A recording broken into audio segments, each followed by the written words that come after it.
বস্তা ভর্তি ভুয়ো ভোটার কার্ড উদ্ধার হলো নদিয়ার শান্তিপুর থানার অন্তর্গত কৃষ্ণকালীতলা এলাকা থেকে।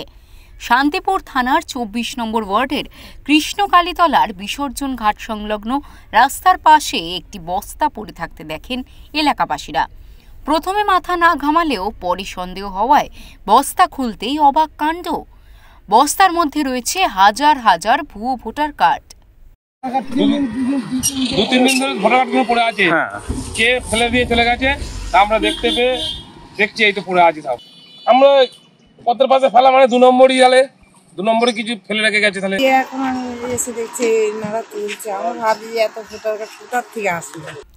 এই ঘটনাকে কেন্দ্র করে শুরু হয়েছে জোর রাজনৈতিক তরজা। বিজেপি নেতা সোমনাথ কর জানান, পরিষ্কার কথা হচ্ছে এই যে সমস্ত যে ভোটার কার্ডগুলো আজকে আপনারা যে উদ্ধার করছেন, বিভিন্ন জায়গায় নর্দমার মধ্যে যে পড়ে রয়েছে বস্তা বস্তা ভোটার কার্ড, আদতে এই সমস্ত ভোটার কার্ডগুলোই ব্যবহার হতো এই সমস্ত নির্বাচনগুলোতে তারা এরকম ভুতুরে ভোটার বানিয়ে এই সমস্ত ভুতুরে কার্ড হাতে ধরিয়ে তাদের ভোট করাতো এবং এইভাবেই তৃণমূল কংগ্রেস আজকে বছরের পর বছর টিকে আছে।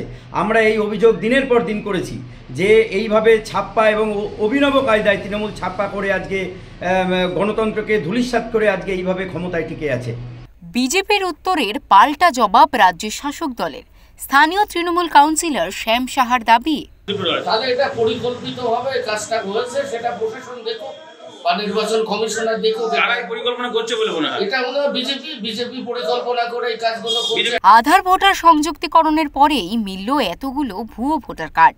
ইতিমধ্যেই কার্ডগুলো উদ্ধার করেছে পুলিশ এবং তদন্ত শুরু করা হয়েছে। নদিয়া থেকে সুরজিৎ দাসের রিপোর্ট, ওঙ্কার বাংলা।